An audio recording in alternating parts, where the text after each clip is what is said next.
quero convidar você diretamente a abrir a sua Bíblia no Evangelho de Marcos, capítulo 15, deixa aí marcado do verso 21 ao verso 41, enquanto eu vou tecendo aqui breves comentários introdutórios, mas já deixe sua Bíblia aí aberta, Marcos capítulo 15, do verso 21 ao verso 41. Deixa eu abrir aqui a minha Bíblia, enquanto você vai abrindo a sua aí. Nós estamos hoje na verdade, na última mensagem da série da Manjedoura ao Gólgota, né? Na verdade, a última mensagem vai ser no domingo pela manhã, né? À noite nós teremos apenas um resumo, né, do que vimos pela manhã, mas a última mensagem da série vai ser, de fato, no culto da ressurreição, domingo que vem, domingo pela manhã. Por isso eu quero já lembrar você da nossa programação de Páscoa do final de semana. Essa sexta já, cerimônia Tenebras, 19 horas, aqui na igreja, e culto da ressurreição às 6 da manhã, tá?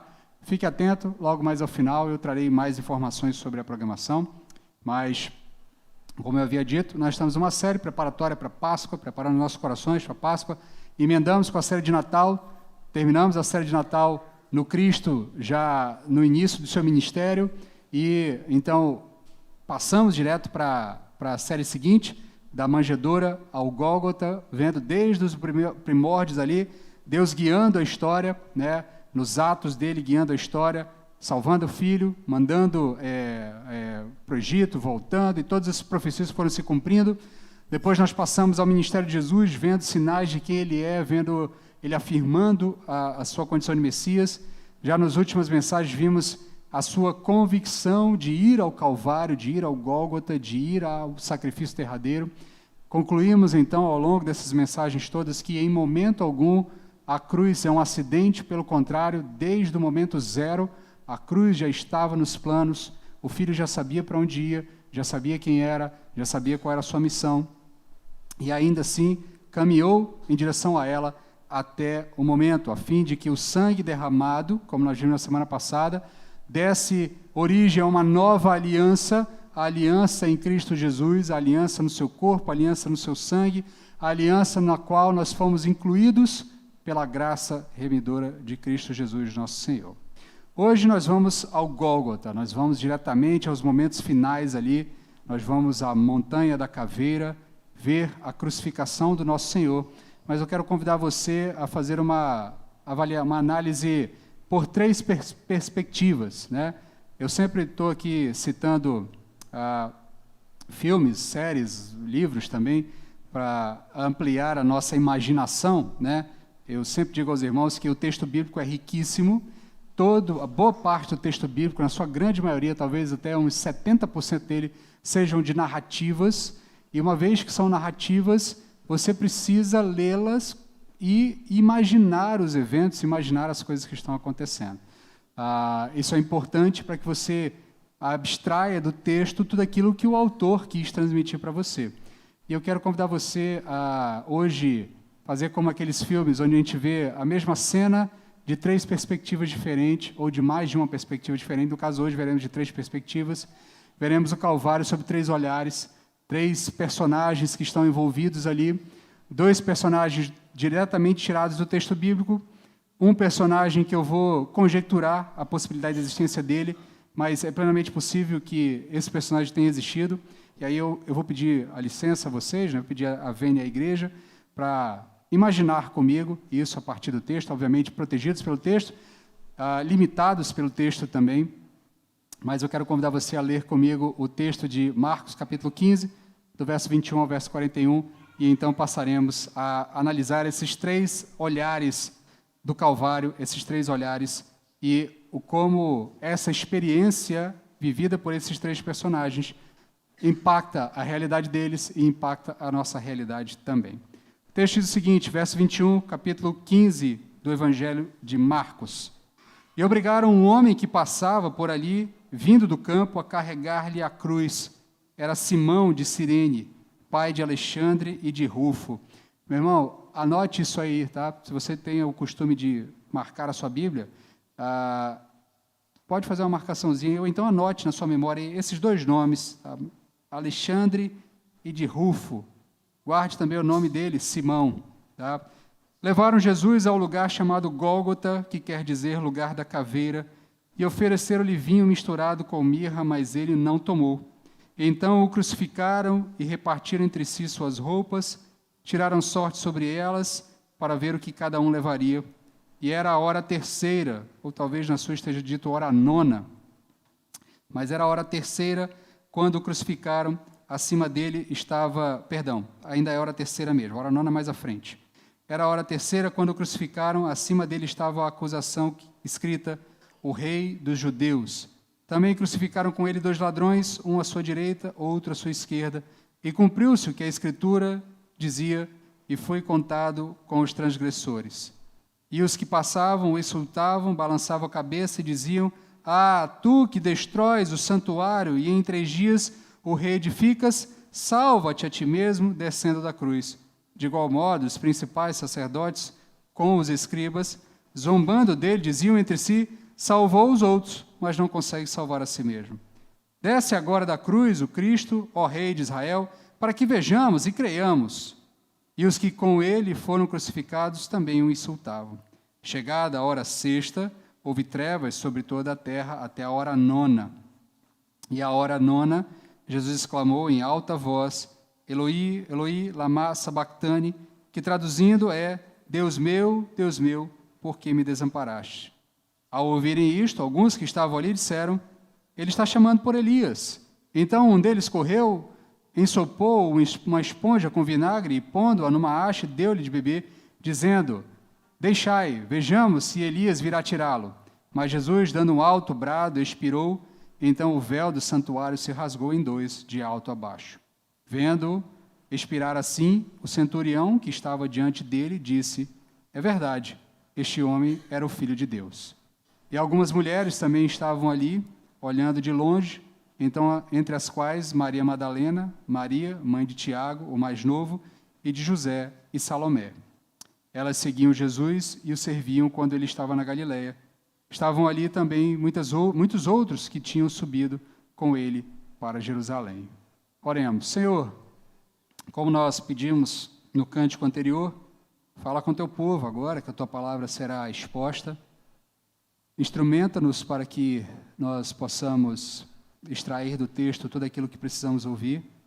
Prepara os nossos corações. Peço também por aqueles que estão acompanhando de casa, porventura estejam assistindo via internet, que eles não sejam confundidos nesse momento pelas facilidades da vida moderna, que eles não sejam encantados com a possibilidade de trocar, de fazer outras coisas enquanto estão ouvindo a palavra, que o mal do século, da segunda tela, não lhes ocupe, mas que eles de fato estejam agora concentrados apenas na tua palavra, que será exposta. Usa-nos, fala conosco, é o que te pedimos em nome de Jesus. Amém. Bem, meus queridos, como eu disse, nós vamos olhar o texto sob 3 perspectivas. 3 personagens que são citados aqui. Primeiro personagem que eu quero chamar a sua atenção, a primeira perspectiva da cruz compartilhada. Nós olharemos esse evento pelo olhar de Simão, o Cirineu. A passagem dele pela vida de Jesus está citada tanto no livro de Marcos, como no Evangelho de Mateus, também faz referência a Simão, o Cirineu. E essa nossa primeira testemunha, ao que tudo indica, não planejou estar ali. Simão era de Cirene. A ideia aqui, quando o texto chama essa atenção para nós, diz que ele era de Cirene. Cirene é uma cidade no norte da África, atual Líbia, onde havia uma grande colônia de judeus, uma grande colônia judaica. Como é Páscoa nesse momento, há muitos judeus que vivem nas regiões circunvizinhas a Israel, que migram para Jerusalém por ocasião da Páscoa. Você vai ver isso lá no livro de Atos, quando o apóstolo Pedro está ali preparando o sermão do Pentecoste, vociferando o sermão do Pentecostes. O texto vai dizer que haviam judeus de todos os lugares do mundo, por ocasião do Pentecostes, que é uma festa que acontece logo na sequência da Páscoa, logo depois da Páscoa. Então, muitos já vinham para a Páscoa, já ficavam para o Pentecostes, cumprindo ali os ritos da tradição judaica. Simão provavelmente era dessa região, veio para participar da festa. O texto vai nos dizer que ele estava no campo, muitas pessoas não conseguiam se hospedar em Jerusalém, precisavam ficar hospedados no campo, viam para Jerusalém, para a cidade, para as celebridades, para as festas, para os momentos especiais. O momento especial do dia está para acontecer, e o momento especial não é a crucificação de Cristo. A crucificação de Cristo é um problema que precisa ser resolvido pelos romanos, por isso ela é feita a toque de caixa, de uma maneira acelerada, assodada, para que o evento principal que de fato está para acontecer não sofresse nenhum tipo de concorrência, e o evento é a celebração da Páscoa.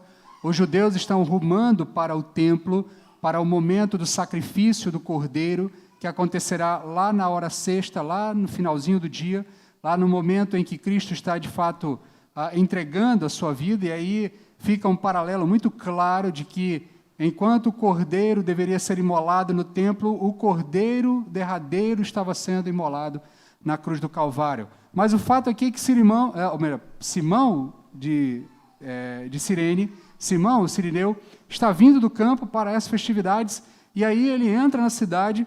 Ele viajou uma centena de quilômetros, desde o norte da África até a região da Judéia, e quando ele chega ali, provavelmente ele está com vestes limpas, vestes especiais para participar daquele evento, vestes apropriadas para a celebração daquele momento, e aí, quando ele adentra na cidade, ele é pego de surpresa pelos soldados romanos exercendo o seu direito de requisição sobre a população que eles dominavam. Cristo está na sua via crucis, levando a cruz, levando a parte de cima do madeiro, né? E ele está caminhando em direção ao Gólgota, carregando a sua cruz, juntamente com os outros dois condenados, estão naquela procissão em direção à morte. Cristo está desfalecendo. Nos outros textos que nós vamos lendo, nos relatos paralelos, a gente percebe que Cristo está bastante debilitado a essa altura. Cristo está desfalecendo, não está aguentando carregar a cruz até o madeiro, e aí o soldado romano, exercendo seu direito de requisição, para que aquele evento acontecesse logo, para que não houvesse problema com os judeus, que assim, enquanto a Páscoa estivesse acontecendo, os romanos estivessem ali crucificando, de fato, condenando o indivíduo naquele processo horroroso que é a crucificação. Isso causaria tumultos, causaria dificuldades, poderia causar algum tipo de problema. Então, o soldado romano cata o primeiro homem que ele vê, e o primeiro homem que ele vê é Simão, o sirineu. Dá a ele, então, a incumbência de carregar aquela haste da cruz, a parte de cima, a trave de cima da cruz.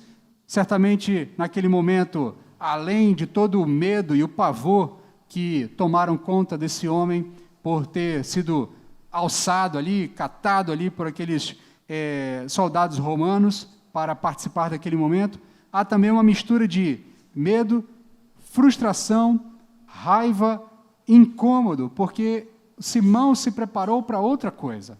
Simão se preparou para outra festividade. Simão se preparou para participar da Páscoa.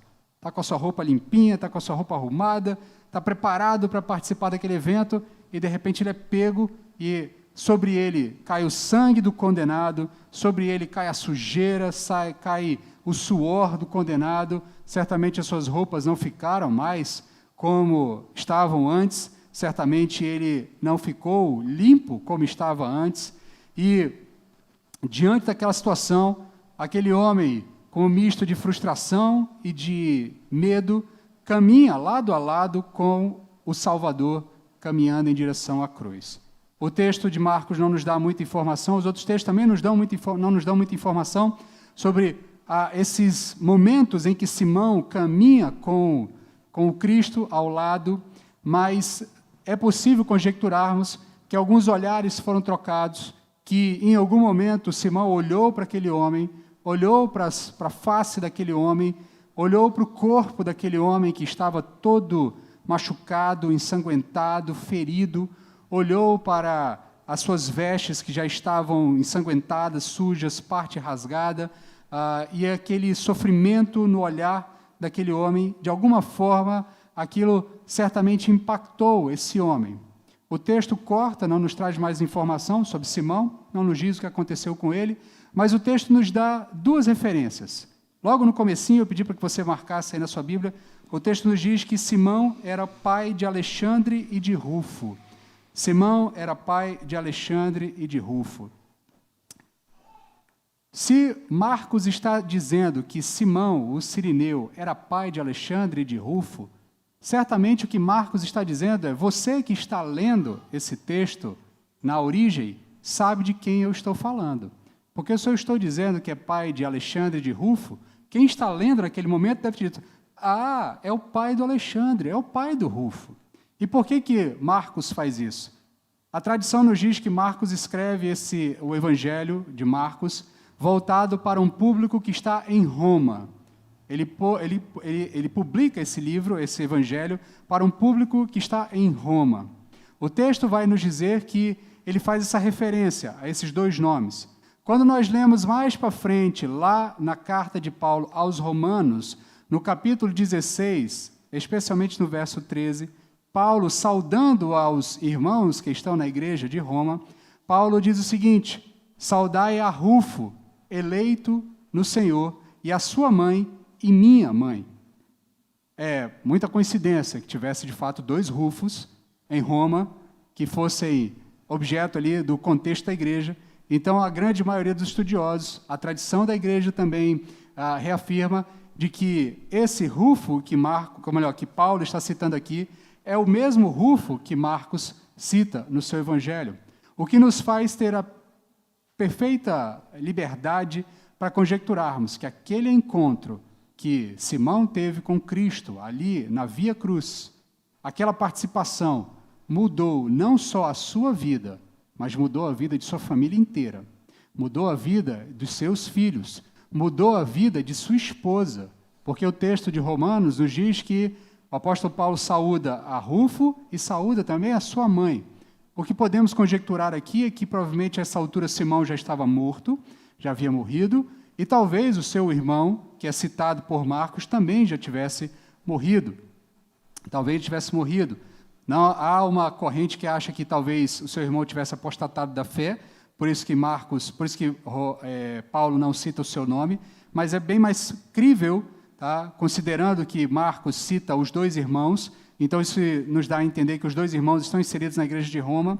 Então, é muito mais crível que, provavelmente, o pai e um dos filhos tivesse já morrido, mas a mãe estava viva juntamente com Rufo. E não só estavam vivos, como participaram ativamente da vida do apóstolo Paulo, a ponto da mãe de Rufo ser considerada pelo apóstolo Paulo como sua mãe também.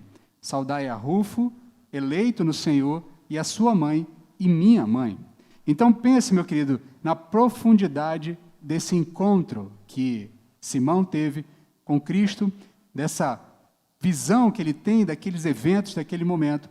Eu fico imaginando aqui, aí eu estou fazendo aqui uma pura conjectura, partindo do texto, permitindo que a minha imaginação viaje um pouco. Eu fico imaginando Simão, depois de ser liberado do encargo que lhe foi dado, olhando aquele evento todo, olhando todas aquelas coisas, ele chega em casa com as suas roupas ensanguentadas, ele entrega as suas roupas à sua esposa precisa lavar aquelas roupas ensanguentadas, ele comenta com a sua esposa o que ele passou, o que ele viu, o que aconteceu, ele comenta sobre aquele homem. Ao que tudo indica, Simão não acompanha o ministério de Jesus, porque ele é de outra região, ele veio ali só para a Páscoa, ao que tudo indica, ele veio ali só para a Páscoa, mas ele sai daquele momento impactado, porque ele olha para o Cordeiro, ele vê o que acontece, ele leva isso para sua casa, ele compartilha com a sua esposa, ele compartilha com seus filhos, ele compartilha com a sua família é impactada e a sua família é transformada. A sua família que estava ali apenas para participar da Páscoa, apenas para vivenciar aqueles momentos, por conta deste momento, por conta deste evento, por conta deste encontro, é transformada por toda a realidade, por toda a sua história. A proximidade de Simão com a cruz nos ensina sobre a realidade física e brutal da nossa redenção. Diante daquele momento em que Simão olha o Cristo ensanguentado, o Cristo sofrido, o homem de tristeza e dor, como nós cantamos nos primeiros cânticos desse culto, quando ele olha para aquele homem carregando o peso daquela cruz, certamente Simão depois entende e compreende que o peso daquela cruz é só parte do processo. Ele entende que, na verdade, Jesus está carregando o peso dos seus pecados, o peso dos pecados do seu povo. E diante dessa realidade, Simão é impactado, é transformado, e agora ele não foi mais apenas banhado pelo sangue do Cordeiro ali, mas ele está banhado pelo sangue da nova aliança, na medida em que ele confessa Jesus Cristo como seu único e suficiente Salvador. Esse homem que foi obrigado a carregar a cruz de um estranho, torna-se um discípulo que tomou a sua própria cruz para seguir o Salvador. Ele lidera a sua casa a fazer o mesmo. Ele viu de perto o Cordeiro de Deus sendo levado ao matadouro, e essa visão mudou a sua eternidade. Corta a cena, Marcos então passa a narrar os eventos que vão se desenvolvendo na procissão até o Calvário, e agora eu quero convidar você a olhar os eventos sob a perspectiva de um outro personagem que é citado também ao longo da narrativa de Marcos. Também é citado na narrativa de Mateus, capítulo 27, verso 54, especialmente, mas queremos olhar agora pelo olhar do centurião romano, a perspectiva do juízo observado. A nossa segunda testemunha é um homem treinado para matar, é um homem treinado para infligir dor, e dor de maneira excruciante em seus inimigos, naqueles que são objetos das suas ações. O centurião romano era um oficial encarregado da execução. Ele é um oficial encarregado daquele processo todo. Ele já havia visto aquilo dezenas de vezes. Não é a primeira vez. Ele não é um marinheiro de primeira viagem. Ele sabe o que está fazendo. Ele já ouviu outros condenados naquele mesmo caminho. Ele já viu outros condenados participando daquela mesma situação. Então ele conhecia os gritos de desespero. Ele conhecia as maldições. Ele conhecia as blasfêmias. Ele conhecia o choro patético dos condenados. Ele conhecia o comportamento de diversos homens que já haviam passado por aquela situação. Mas esse condenado é diferente. Esse condenado caminha em silêncio, esse condenado não retruca, esse condenado não devolve os insultos que lhe são dados. Esse condenado segue como uma ovelha muda em direção ao matadouro, como nos diz Isaías na sua visão do servo sofredor. Então, quando eles chegam ao Gólgota, Jesus Cristo é posto no madeiro, escravos são pregados em suas mãos, escravos são pregados em seus pés, ele é erguido, levantado, fixado, ali começa a sua tortura, ou melhor, dá-se continuidade à sua tortura, mas o texto vai nos dizer que quando dá ali por volta de meio-dia, quando o sol deveria estar a pino, as trevas tomam conta da região. O sol é encoberto, não é um eclipse natural. Alguns teólogos de uma linha mais liberal tentam encaixar isso dentro de algum tipo de eclipse que aconteceu ao longo da história para justificar aqui o momento, mas não há nos registros históricos nenhum tipo de ciclo que permita encaixar nos eventos, no momento em que a gente acredita que os eventos aconteceram, algum tipo de eclipse que tenha ocorrido de forma natural. Na verdade, o que nós temos ali é uma resposta da natureza ao ver o seu Criador sendo imolado, ao ver o seu Criador sendo morto.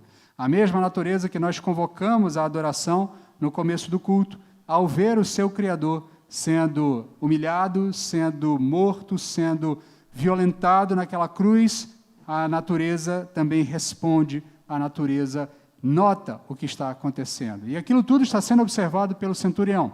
O centurião está observando os detratores de Jesus, os teólogos da tradição judaica, os homens da lei, os doutores da lei, os escribas, estão ali insultando Jesus, fazendo pouco caso dele, caçoando de Jesus, olhando aquela situação toda, fazendo gracinhas com Jesus, e aquele centurião está olhando tudo, olhando a reação daquele homem. O centurião ouve aquele homem perdoar os seus detratores, dizer ao pai: pai, não leve em consideração o que eles estão fazendo, porque eles não têm consciência do que estão fazendo, eles não sabem que estão diante do Filho, eles não sabem que estão diante do Deus encarnado, eles não têm consciência, portanto, não leve em consideração a maldade deles. Ele vê também o ladrão que está ao lado de Cristo, xingando ele, vociferando, e ao mesmo tempo o outro retrucando, dizendo: olha, você não tem consciência de que nós somos condenados, mas esse homem é santo, esse homem é puro. E ele vê aquele homem pendurado na cruz, olhar para aquele ladrão arrependido de seus pecados e dizer a ele: hoje mesmo estarás comigo no paraíso. Ele vê tudo aquilo acontecendo, ele vê Jesus Cristo gritando aos céus, o texto que nós acabamos de ler em Marcos, Eli, Eli, lama sabactani, Senhor Deus meu, por que me desamparastes? Ele vê que aquele grito não é um grito de desespero diante da morte, mas é um grito que rasga de dentro da alma do Senhor, porque naquele momento o próprio Pai está esmagando o Filho para a redenção do seu povo. O próprio Pai está descendo a mão que foi segurada lá de Abraão sobre o seu filho, aquela mão que desceria para executar o filho, a mão do Pai executando o filho, que lá no Monte Moriá foi parada pela voz de Deus. Agora o próprio Pai caminha em direção a executar o filho, porque, como nós lemos em diversos textos, e no próprio texto de Isaías, aprouve ao Senhor esmagar o seu servo para a redenção do seu povo. Então aquele homem olha tudo isso, ele está olhando aquela realidade, ele vê que as trevas tomam conta de tudo, ele vê que a natureza se curva em luto, ele vê que aquelas trevas eram um símbolo visível do juízo de Deus sendo derramado sobre aquele homem e, consequentemente, tendo repercussão para todos que estão ao seu redor. E no meio dessa escuridão, ele ouve aquele grito rasgando os céus, ele ouve aquele homem que não foi vencido pelo cansaço, mas que entregou o seu espírito como quem entrega uma oferenda ao Senhor. Ele finaliza os seus momentos dizendo: Pai, em tuas mãos entrego o meu espírito, e então morre, como nós vemos no relato do evangelista João. Então Cristo entrega o seu espírito. Tudo aquilo está sendo observado pelo centurião. Ele ouve o Cristo dizer: está consumado. Ele ouve o centurião entregando o seu espírito. Ele percebe tudo aquilo, a reação do filho, e no fim das contas ele faz uma confissão que os mestres da lei que estavam ali ao redor de Cristo não conseguiram fazer. Ele diz: verdadeiramente este era o Filho de Deus.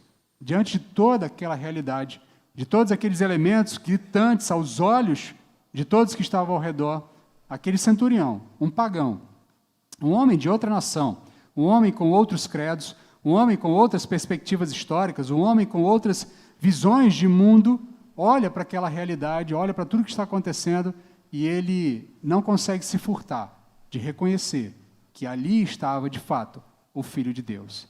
Então o contraste aqui para nós é devastador, e serve de alerta também para nós. Enquanto os sacerdotes e escribas, cheios de conhecimento bíblico e religiosidade, olharam para a cruz e zombaram, o pagão, o centurião, sem templo, sem tradição, sem conhecimento bíblico, profundamente quebrantado por tudo aquilo que está acontecendo, olha para o Cristo e reconhece quem Ele é. Nós, muitas vezes, estamos caminhando a nossa caminhada de fé dentro das nossas igrejas, aqui mesmo na nossa própria igreja, Igreja Batista Olaria, estamos sentados nos bancos, estamos recebendo informação, aprendendo, aí nós sabemos as doutrinas, nós sabemos os credos, nós sabemos as respostas, nós sabemos as razões, a explicação do texto, mas muitas vezes isso não nos leva a fazer a confissão devida, a confissão genuína, a confissão real, reconhecer que Jesus Cristo é o Filho de Deus. Então, de que adianta todo o conhecimento se o conhecimento não nos leva a reconhecer quem Jesus é? Portanto, a pergunta inescapável que nos confronta hoje é se a cruz ainda quebranta o meu coração, se a cruz ainda me chama a decidir se eu continuarei com algum tipo de frieza ou me renderei diante da realidade da cruz.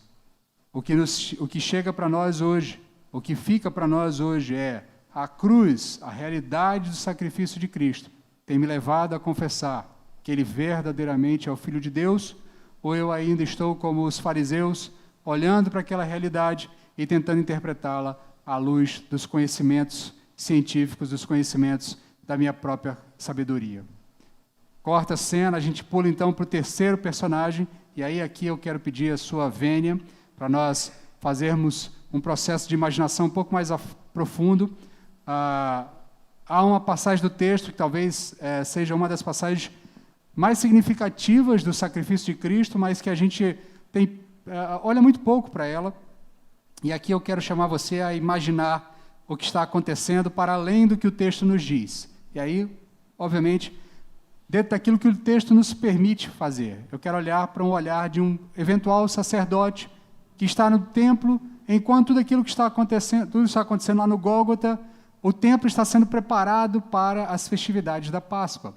As horas do dia estão passando, os sacrifícios precisam acontecer, e certamente muitos dos sacerdotes estão ali caminhando de um lado para o outro, arrumando as coisas, preparando os incensos, preparando o sacrifício. O cordeiro pascal já está lá preparado, aguardando o momento de ser imolado no pátio do sacrifício, no local apropriado, e de repente, enquanto o filho está sendo imolado lá fora, no Gólgota, algo extraordinário acontece. E aí, os evangelistas todos fazem referências, Lucas faz uma referência mais longa sobre isso, mas Mateus e Marcos também fazem referência. Eles dizem que no momento em que Cristo morre, no momento em que o Cordeiro é morto na cruz do Calvário, o véu que separava o povo de Deus, que separava pecadores do Santo dos Santos, é rasgado de cima a baixo. E isso é uma referência que é dada por todos os evangelistas que citam esse trecho, que citam esse evento. Todos eles dizem a mesma coisa: o véu se rasgou de cima a baixo. E aí aqui eu quero chamar você a conjecturar, e aí aqui com total liberdade, tá? E aí não estou aqui criando nenhum tipo de teologia, mas apenas uma conjectura. Imagine um sacerdote que está ali naquele momento, correndo, arrumando todas as coisas, de repente ele olha para o véu do Santo dos Santos, e o véu do Santo dos Santos, meu querido, não é o véu do Santo dos Santos das igrejas. Me perdoe, eu quase falei algo impróprio, né? Das igrejas que gostam de fazer essas papagaiadas de Santo dos Santos, essas coisas todas, tá? O véu não é aquele véuzinho que parece um voal, né, que você vê através dele. O véu não é uma cortininha que você, com uma forcinha boa, você rasga ela, não. Se você voltar lá nos textos veterotestamentários, lá no texto onde o templo é descrito, você vai ver que o véu, essa cortina, é uma sequência de diversos tecidos. São vários tecidos, é uma cortina grossa, é uma cortina pesada, é uma cortina que abafa por completo. Ninguém ouve o que acontece dentro do Santo dos Santos, ninguém vê o que acontece dentro do Santo dos Santos, porque no Santo dos Santos está Deus. Aquela cortina é uma parede intransponível. E ela tem essa função de ser uma parede intransponível, para que os homens pecadores saibam que entre Deus Santo, que está no Santo dos Santos, e homens pecadores, há uma barreira pesada, que precisa ser transposta com esforço. E o esforço é o esforço do sacrifício, do cordeiro, daquele que é imolado durante a Páscoa, para que o povo tivesse acesso ao Santo dos Santos. E de repente aquele sacerdote caminhando ali, ele olha para a cortina e a cortina começa a se rasgar, de cima a baixo. Começa a se rasgar, e o texto não nos diz que algum tipo de esforço foi feito. Além da própria visão que o texto nos dá, de que foi rasgado de cima a baixo, porque a conotação do autor é deixar claro que quem rasga essa cortina é Deus, ele que rasga de cima a baixo, não é rasgado de baixo para cima, mas é de cima para baixo, dando a ideia clara de que é uma intervenção divina que está fazendo aquilo, mas ainda assim o texto não nos diz que um grande estrondo acontece, alguma coisa que aparenta algum tipo de força enorme está fazendo aquilo. Na verdade, nos parece que é o próprio Deus dizendo agora ao seu povo: não há mais barreiras entre mim e vocês, porque o sacrifício derradeiro foi feito. O cordeiro que traz a paz, a cordeiro que é sacrificado para que tivéssemos paz eterna com Deus, foi sacrificado, o sacrifício foi aceito, o Santo dos Santos agora está acessível a todos nós. Então esse sacerdote, talvez tomado por um terror inicial, diante daquela realidade de ver os Santos dos Santos, eu fico imaginando aqui o que poderia ter passado na cabeça dele, porque a partir do momento em que o Santo dos Santos se abre, a glória de Deus fica visível a pecadores. E a glória de Deus, quando é visível a pecadores, acontece com pecadores aquilo que Isaías temeu que acontecesse com ele. A morte, o perecimento, o próprio perder, perder a vida diante da realidade de que o Deus Santo se apresentou diante deles. E aquele sacerdote, consciente dessa realidade, quando vê o véu se rasgando, deve ter pensado, estamos perdidos, vamos morrer. O Santo dos Santos está aberto, a glória de Deus vai invadir esse lugar e nós vamos morrer. Então, o que será de nós nesse momento? Contudo, o sacerdote não morre, a morte não invade a todos que estão naquele templo, a morte não toma conta de todos que estão no templo. Por quê? Porque o sacrifício derradeiro havia sido recebido. A propiciação foi feita, a ira foi esgotada e agora o caminho está aberto. O sangue de touros e de bodes nunca pôde tirar o pecado, mas o sangue do Cordeiro purificou a nossa consciência, purificou os nossos pecados. O sacerdote do templo testemunhou o fim da antiga aliança e a inauguração do novo e vivo caminho, como o autor aos Hebreus nos diz no capítulo 10, no verso 20. Meus queridos, olhando para a cruz através dessas três visões, nós podemos tirar algumas lições para as nossas vidas. E aqui eu quero falar com alguns grupos diferentes que porventura estejam entre nós nessa noite. Primeiramente, eu quero falar com aqueles que ainda não reconheceram Jesus Cristo como seu único e suficiente Salvador. Quero trazer para você o convite desse centurião. Talvez você esteja aqui apenas observando as coisas, como aquele centurião estava observando todos os eventos que estavam acontecendo. Talvez você esteja apenas olhando as coisas acontecendo, participando, vendo como é, porque de alguma forma me é agradável, de alguma forma me é interessante. Então eu fico como um espectador, observando as coisas. Você vê a religião, você vê a igreja, mas o seu coração ainda está endurecido. Então, nessa noite, eu quero chamar você a assumir o papel do centurião, a observar todos os elementos que estão ao redor da crucificação de Cristo e permitir que o Santo Espírito de Deus convença você, assim como convenceu aquele homem. Que o mesmo texto que nos diz o que esse homem disse, o mesmo texto bíblico que nos diz o que esse homem disse, também vai nos dizer que ninguém reconhece que Jesus Cristo é o Filho de Deus se não for por ação do próprio Espírito Santo de Deus. Então, de alguma forma, o Santo Espírito de Deus toca no coração daquele centurião e ele reconhece quem Jesus Cristo realmente é.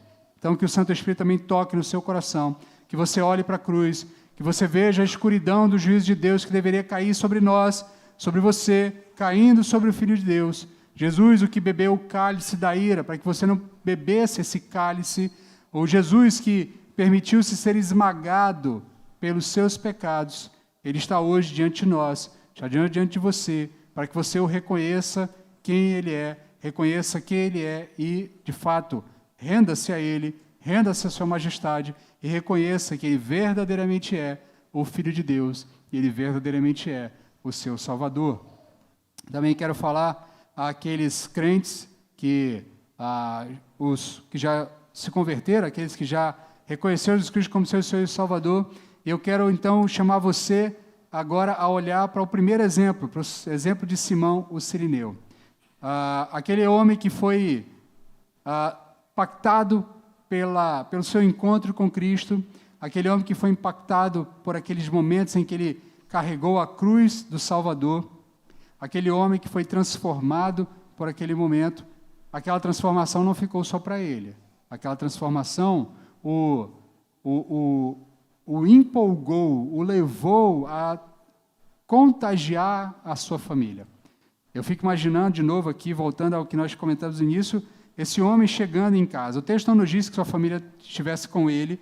Talvez Simão tenha participado dos eventos sozinho. Tá? A tradição judaica vai dizer que os homens precisam ir a Jerusalém, participar desse evento. As mulheres iam acompanhando, mas nem sempre iam. Talvez financeiramente fosse difícil levar a família inteira do norte da África até a Judéia. Talvez tivesse ido ele sozinho. Então, nós não sabemos, aqui é pura conjectura, mas eu fico imaginando esse homem chegando aos seus familiares, contando o que aconteceu, mostrando as roupas meladas pelo sangue ainda, as roupas sujas ainda, as roupas talvez ainda com o cheiro do suor e daquele momento de agonia do nosso Salvador. Ele contando o que aconteceu, como aconteceu, as coisas que se desenrolaram, os eventos cataclísmicos que aconteceram depois, o céu se escurecendo, o chão se abrindo, os mortos ressuscitando, o véu se rasgando, o frisson que tomou conta de Jerusalém por conta da morte do Salvador. Eu tenho certeza que aquele homem chegou em casa impactado por aquilo. E o impacto que ele sofreu impactou os seus familiares também. Então eu quero convidar você, que já foi impactado por essa mensagem, a se espelhar na realidade de Simão e levar aquilo que moveu você a reconhecer Jesus Cristo, levar você a levar essa mensagem aos seus também, com o mesmo ardor, com o mesmo impacto. Muitas vezes nós somos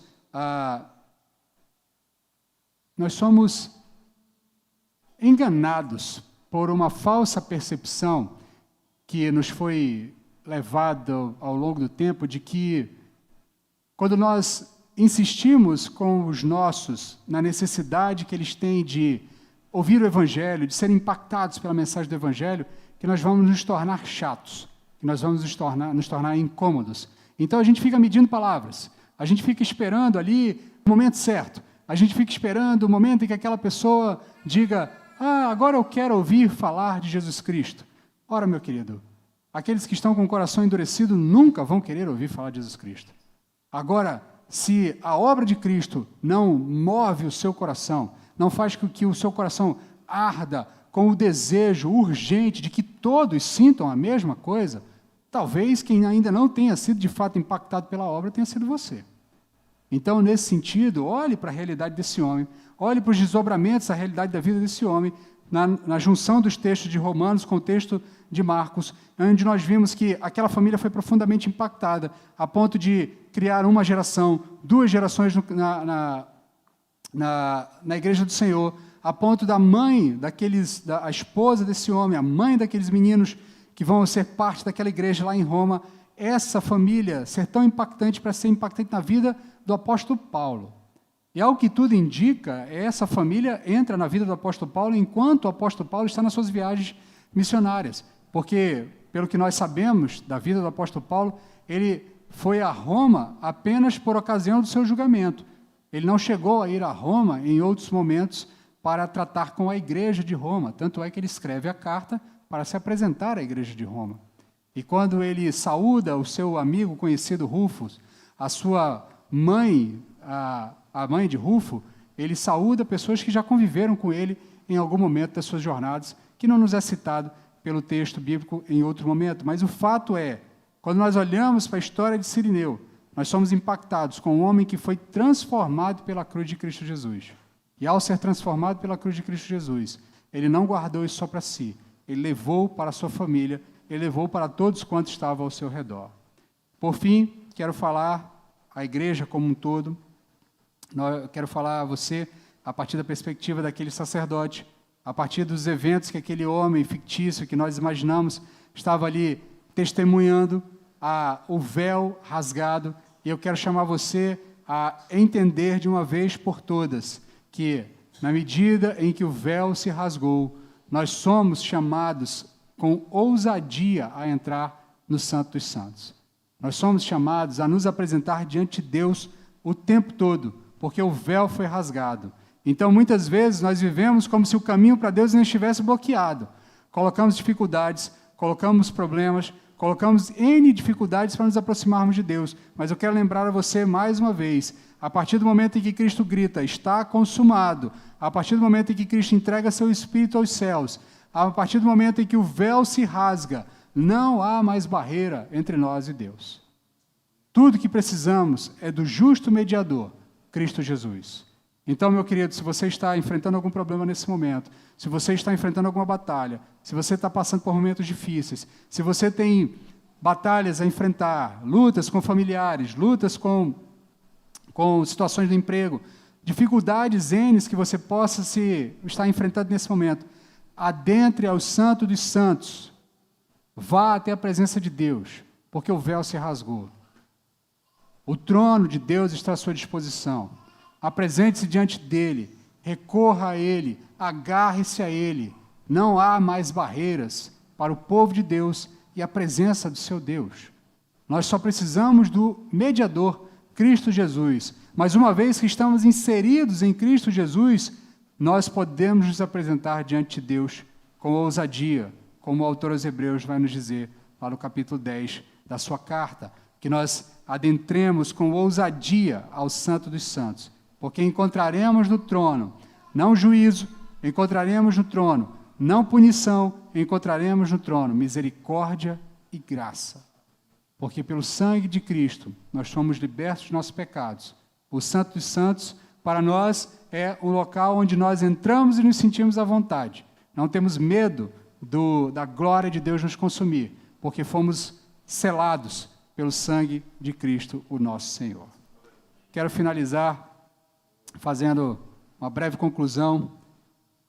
De novo, meu querido, quero repetir a você, quero insistir para que você guarde isso na sua mente. A cruz não é um acidente, a cruz é o ápice do plano redentor. A cruz não é um evento que entra na vida de Jesus. A cruz sempre foi o objetivo de Cristo, sempre foi o alvo de Cristo. Cristo sabia o que estava fazendo e para onde estava indo desde o começo do seu ministério. Simão sentiu o peso da cruz, o centurião viu o juízo da cruz, o sacerdote, o hipotético sacerdote, viu o acesso garantido pela cruz. Cristo morreu a nossa morte para que pudéssemos ter a sua vida. Ele suportou as trevas para que nós pudéssemos viver na luz. Ele foi desamparado para que nós fôssemos aceitos. Então, preparemos os nossos corações para celebrar o Cordeiro que foi imolado. A dívida já está paga, o véu está rasgado, e no domingo que vem, nós nos reuniremos todos para celebrar o túmulo vazio.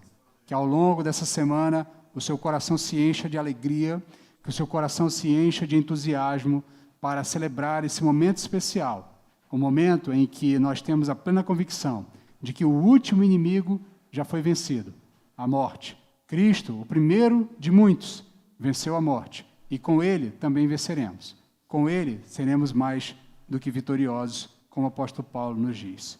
Que Deus aplique aos nossos corações a sua palavra. Quero convidar você a fechar os seus olhos para orarmos. Senhor, ajuda-nos, Pai, a imergir na beleza do texto, na beleza da narrativa bíblica, a extrair esses elementos que muitas vezes passamos desapercebidos porque fazemos uma leitura corriqueira, uma leitura muitas vezes já pré-formatada pelo nosso conhecimento histórico. Então nós vamos vendo ali, é a cruz, é a Via Crucis, é o homem que carrega, é os eventos, o sol escureceu, a terra se abriu, mortos ressuscitaram, como se isso fossem coisas normais, como se isso fossem coisas pequenas, como se isso fosse coisas simples, como se isso não estivesse intimamente ligado com o fato de quem está na cruz naquele momento. Como se isso não estivesse ligado com o fato de que o Criador de todas as coisas é aquele que é o objeto da criação, aquele para quem todas as coisas foram criadas, aquele para quem Deus criou todas as coisas e entregou em suas mãos, não fosse Ele que estivesse ali sendo imolado pelos nossos pecados. Então ajuda-nos, Pai, a extrair toda a beleza do texto, que essa beleza impacte os nossos corações, que a realidade dos eventos que são ali detalhados pelos apóstolos, de fato, construa uma imagem vívida em nossas mentes do significado da cruz e da morte e do sacrifício de Cristo, nosso Senhor. Que nós possamos ser impactados por essa realidade, que nós não saiamos daqui da mesma maneira, que nós não olhemos mais para esse texto da mesma maneira, que nós não nos acostumemos com o extraordinário que nos é apresentado. Muito pelo contrário, que essa mensagem sempre nos impacte a ponto de nós termos os nossos corações aquecidos e nós sejamos compelidos, ou como o apóstolo Paulo diz, constrangidos por esse amor a levar essa mensagem a todos quanto precisam ouvir. Que nós não nos acomodemos, que nessa semana que nós nos preparamos para a celebração da Páscoa, que nós preparamos nossos corações para a celebração das nossas festividades de Páscoa, que nosso coração se incomode ao longo da semana, que nós convidemos a outras pessoas para ouvirem essa mensagem, para serem impactadas por essa mensagem e para terem a oportunidade de o Espírito Santo de Deus, através do Evangelho, vivenciado nas nossas celebrações, pelas músicas, pelas leituras, pela mensagem, por tudo que nós realizamos, que esse Evangelho transforme a vida dos nossos amigos e dos nossos convidados. Que nós possamos passar a semana inteira incomodados com a ideia de que precisamos fazer como Simão, o Cirineu, e compartilhar essa realidade que mudou as nossas vidas com todos quantos estão ao nosso redor e todos quantos precisam ouvir essa mensagem. Tem bondade para com teu povo, molda-nos, transforma-nos. É o que te pedimos em nome de Jesus. Amém. Amém.